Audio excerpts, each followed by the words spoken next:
বঙ্গোপসাগরে লঘুচাপের কারণে 5 দিনের টানা বৃষ্টিতে ঠাকুরগাঁওয়ে ক্ষতিগ্রস্ত হয়েছে আমন ও সবজির ক্ষেত। গত বছর সবজি ক্ষতিগ্রস্ত হওয়ায় এবার আশা নিয়ে আমন আবাদে ঝুঁকেছিলেন চাষিরা, কিন্তু বৈরী আবহাওয়া ভেঙে দিয়েছে সে স্বপ্ন।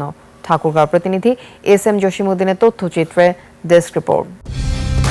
কালার এক্সপার্ট, জর্জ স্যাপ এবং মাইল্ড অন হ্যান্ডস টেকনোলজি সমৃদ্ধ অরিক্স ক্রিস্টাল ওয়াশ আপনার লন্ড্রি এক্সপার্ট। ঠাকুরগাঁওয়ে টানা বৃষ্টিতে তলিয়ে গেছে আগাম আমন ধান। জেলার প্রায় 1000 হেক্টর জমির একই অবস্থা। এর মধ্যে 69 হেক্টরে আমন, 109 হেক্টরে আলু ও 40 হেক্টরের সবজি নষ্টের পথে। জেলা কৃষি সম্প্রসারণ অধিদপ্তরের তথ্য মতে 5 দিনে ঠাকুরগাঁওয়ে 32.60 মিলিমিটার বৃষ্টিপাত রেকর্ড করা হয়েছে। ঝোড়ো হাওয়ার কারণে নুয়ে পড়েছে আমন ধানের গাছ। কৃষকরা জানান, অধিক লাভের আশায় আগাম আমন ও সবজি চাষে বাঁধ সেধেছে প্রকৃতি।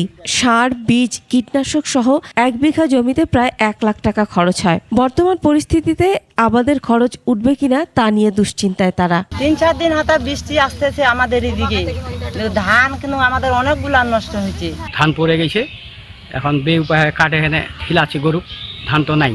ফলন হবে একটু কম হবে, ওরা তুলে দিতে হবে, আর যদি না তুলে দিই তাহলে খরচটা একটু বেড়ে যাবে। এদিকে বৃষ্টি আর ঝোড়ো বাতাসে সবজির জাঙ্গি ভেঙে পড়েছে। পানি জমে আছে আলুর ক্ষেতে। এছাড়া ফুলকপি, লাউ, মূলা গাছের গোড়ায় ধরেছে পচন। এ নিয়ে চরম হতাশায় চাষিরা। বীজটা টোটালি নষ্ট, এখন এটা আবার লাগাইতে হবে। লাভের তো দাম নাই, দেখি তারপরও এই খরচটা উঠাইতে পারি কিনা। তুলতে গেলে তো বহু টাকা খরচ, এখন দাম যদি পাই তাও কিছুটা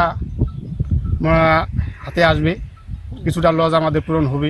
কৃষি বিভাগ বলছে, বৃষ্টিতে মাঠে জলাবদ্ধতা সৃষ্টি হওয়ায় আমন ও শীতকালীন সবজি ক্ষতিগ্রস্ত হয়েছে।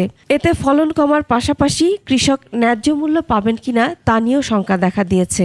বুটিং স্টেজে আছে, এই আমনটা কিছুটা হেলে গেলেও এগুলো রিকভার করবে, এগুলো দাঁড়িয়ে যাবে, এটার তেমন একটা ক্ষতি হবে না। ক্ষতি হবে মূলত যে আমনটা হচ্ছে যে এখন ফুল অবস্থায় আছে কিন্তু পড়ে গেছে, এইটা আপনার চিটা হতে পারে। এবার ঠাকুরগাঁয়ে 1,37,300 হেক্টর জমিতে আমন আর 700 হেক্টর জমিতে চাষ হয়েছে সবজি। Masuma Lisa, desk report, 21 television.